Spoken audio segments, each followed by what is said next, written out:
Hi everyone! Today I want to give you quick, fast, easy tips to paint basic eyes.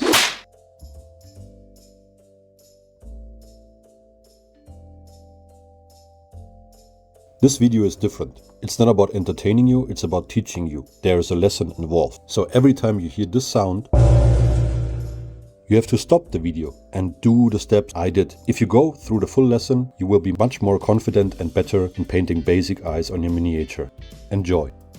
Of course, I prepared a little something for you. I like to draw on paper once in a while to explain things and then show it on the miniature, because it's easier to follow.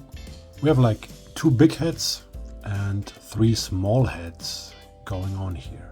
I will explain different techniques on them, different ways on how you can paint basic eyes on your miniatures. To follow this quick tutorial, you just need 6 things: a miniature, black and white. From it, you can mix a gray, toothpick, hobby blade, and your favorite eye painting brush. I do start with using black here. I suggest not using the brush straight forward to the eye. Use it from the side. You now have an easier time to paint the shape of the eyeball. I usually paint the eyeball black first. You see me painting just the right eye of the miniature. There's a reason for that. Usually on a 3-dimensional figure, you have the nose in between, in the way, and you will have difficulties getting to the other eye without turning it around. It is very, very important before you do the next step that everything is dry. So to speed up the process, I'm using my hair blower.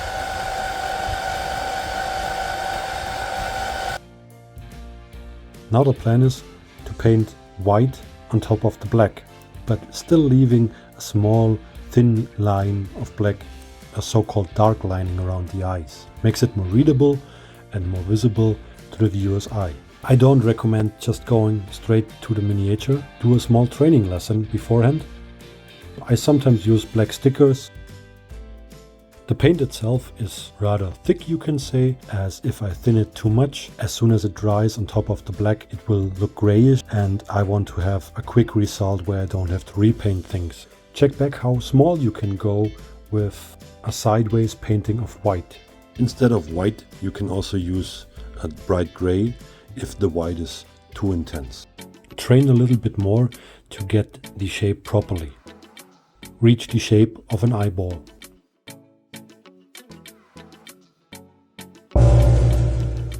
Then take it to the miniature's face. If you're right-handed, start with the left side of the face of the miniature, or the one on the right view from your perspective. If you're left-handed, do the other side. It's easier to reach.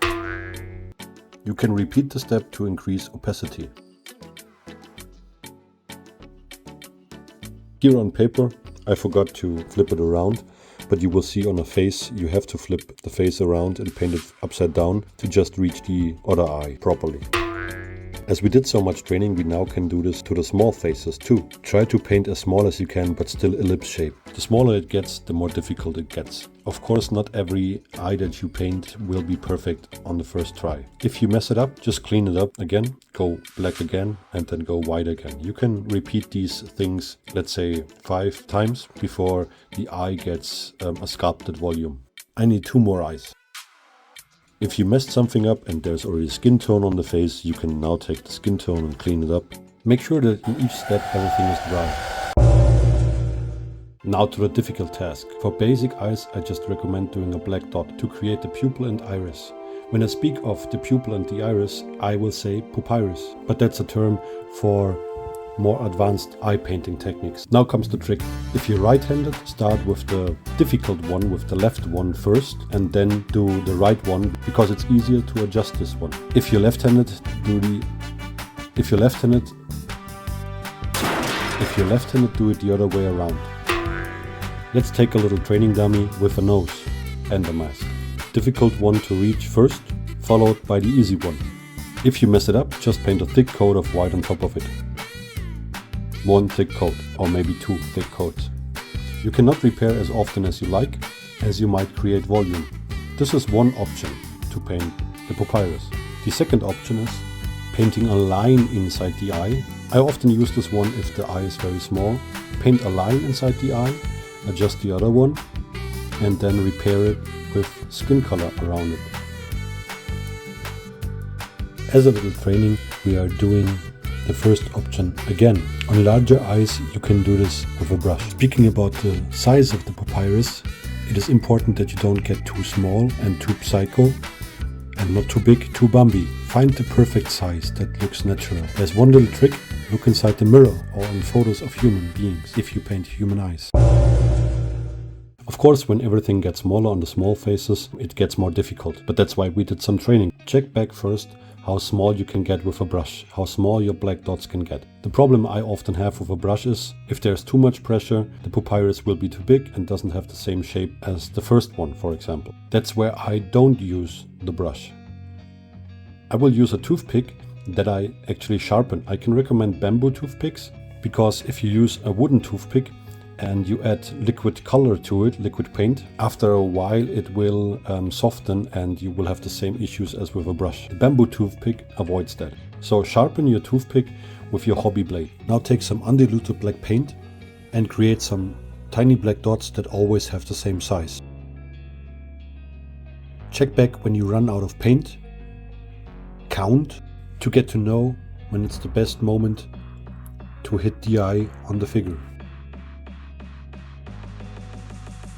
A lot of companies offer eye painting pencils. You can use them. I personally don't like them because of several reasons. First, it's not easy to touch the round-shaped eyeball with a round-shaped pencil tip. It's like throwing two basketballs against each other, miniature ones. Second is, the ink inside the pencil is often shiny and I want to control the shine. That's why I use matte color here. A reflection dot is optional, and I would not consider this as basic. If you want to add a little more life to your eyes, then it's necessary. But beware, you can mess it all up again. And then repair and do it all over again. On very small eyes, I would not suggest it. I recommend some training lessons before. The black dots you did, add some white dots to it. Use rather thick paint and a very good brush with a very good tip. On bigger eyes, it's important to place the reflection dot at the right place. Therefore, here's a little theory lesson. Imagine the eyeball from the side. The eyeball is a round sphere and the visible part is limited by the eyelids. The eyeball is also a glass body, or like a gem. You can imagine it like a gem. On larger pieces, you can add the angle of your light source to the eyeball. Means on the small area where the light hits from a certain angle and direction, you will have that reflection that hits the sphere body. You can observe this really well if you look into the mirror. After all this training and information, let's do this on a miniature. I got myself this old Warhammer model that I will use later on as a statue on my wartime table for nostalgic reasons. I got the model from eBay secondhand. I'm just about to paint the eyes and do all these steps. Beware of the nose.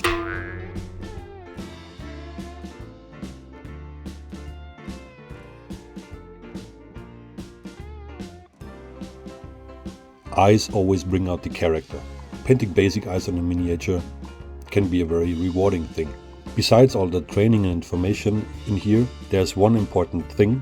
While you paint eyes, never stop breathing. Some people just hold their breath to think they will be focused better, but in the end it will just annoy you and put you on more tension. Mistakes are easier to make when you hold your breath. Just breathe easily and everything will be fine. Train first and you will be good with basic eyes on your miniatures.